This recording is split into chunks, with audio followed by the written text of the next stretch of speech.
As Joe Biden continues provoking a war with Russia, more evidence is piling up that the entire conflict is designed to protect U.S. military labs conducting illegal biological experiments. One America's Pearson Sharp explains. For most of us Americans, the so-called war in Ukraine doesn't make a lot of sense. But when you start to dig under the surface, under the slick media propaganda promoting war and destruction, then you'll understand why our leaders are pushing America to kick off World War III. To put it simply, Ukraine is the deep state. I don't mean it's a part of it, I mean it is the deep state. Ukraine isn't even its own country anymore. It's been bought and sold by the West for the West, and a Western puppet has been put in power to do the bidding of his Western masters. President Volodymyr Zelensky isn't the leader of Ukraine. He's an actor who was hired to play a part so Washington can continue using Ukraine as its own personal money laundering piggy bank and bioweapons playground. Those biological and chemical weapons facilities the mainstream media won't talk about? Yeah, they're real. And there's a good chance they were even instrumental in cooking up COVID-19. Independent journalist Clandestine exposed the evidence on Twitter, pointing out the whole operation started back in 2005, when then Senator Barack Hussein Obama took a trip to Ukraine with Senator Richard Lugar to inspect former Soviet weapons facilities. In reality, the U.S. was taking control of these top-secret bioweapons facilities, complete with a fully stocked arsenal of the deadliest nuclear and chemical weapons on the planet. And for the next decade and a half, top-secret U.S. government research was carried out in these labs, without any oversight or accountability.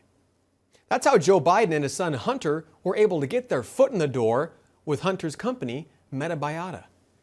Hunter's firm, Rosemont Seneca, actually invested $500,000 in the San Francisco pathogen research company, Metabiota, working in Ukraine, on top of millions in additional funding he secured through other firms like Goldman Sachs.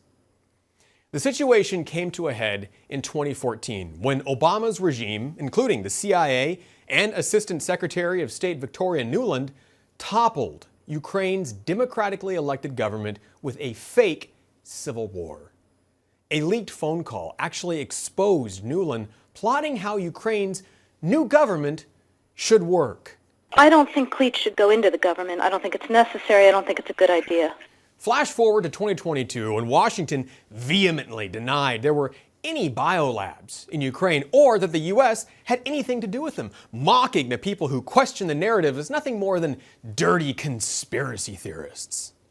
Yeah, but can you explain to us has there been any relationship between the... We are not developing biological or chemical weapons inside Ukraine. It's not happening. But that story didn't stick for long, and good old Victorian Nuland, under pressure from Senator Marco Rubio, finally cracked and admitted that, yes, there are in fact bioweapons labs in Ukraine. Does Ukraine have chemical or biological weapons? Ukraine has biological research facilities, which, in fact, we are now quite concerned Russian forces may be seeking to gain control of. So we are working with the Ukrainians on how they can prevent any of those research materials from falling into the hands of Russian forces should they approach. So these labs are so dangerous, in fact, that the State Department is terrified the Russians might get their hands on them. And let's be clear, Russia has been sounding the alarm that these labs not only exist, but that they're producing biochemical weapons at the request of the Biden crime family. During the military operation in Ukraine, Russian personnel acquired over 20,000 documents, reference and analytical materials, as well as surveyed witnesses and participants of the U.S. biological programs. The materials confirm that the Pentagon aimed at creating a biological weapon and testing it on the population of Ukraine and other countries along the perimeter of the Russian borders. After the deep state's overthrow of Ukraine's government in 2014, Biden visited the country more than 13 times. And Moscow has warned that Biden needs to explain his son's involvement with these labs.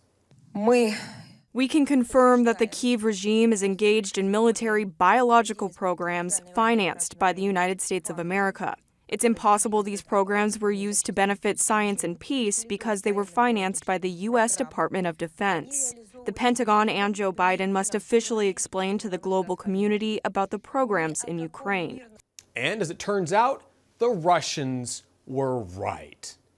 Because according to official documents uncovered by investigators at the exposé, government funding records showed the Department of Defense awarded $370,000 to biolabs in Ukraine for COVID-19 research in November of 2019. For anyone keeping track, that's 3 months before the WHO officially even named the Chinese virus COVID-19. But you won't find it now, though, because the very day the conflict with Russia started, Zelensky ordered all these documents on Ukraine's biolabs and their ties to Hunter Biden to be destroyed. All our taxes are going to Ukraine not to fight for their freedom, but to pay for the deep state to design bioweapons to enslave the American people and destroy our lives. We're financing our own destruction and being called traitors and unpatriotic when we resist. As Clandestine pointed out on Twitter, all of these agents of evil, Big Pharma, the mainstream media, the deep state in Washington, Zelensky, and the WHO are all working together to cover up their crimes. Russia isn't the villain here. Our own government is. Russia may have even had an obligation to fight back against the bioterrorism America is apparently conducting in Ukraine. Until these criminals are brought to justice, more of our tax dollars will be spent on weapons destroying Ukraine, more innocent lives will be lost, and the United States will march ever closer to World War III. For One America News, I'm Pearson Sharp. Want to see more videos like this? Visit OANN.com.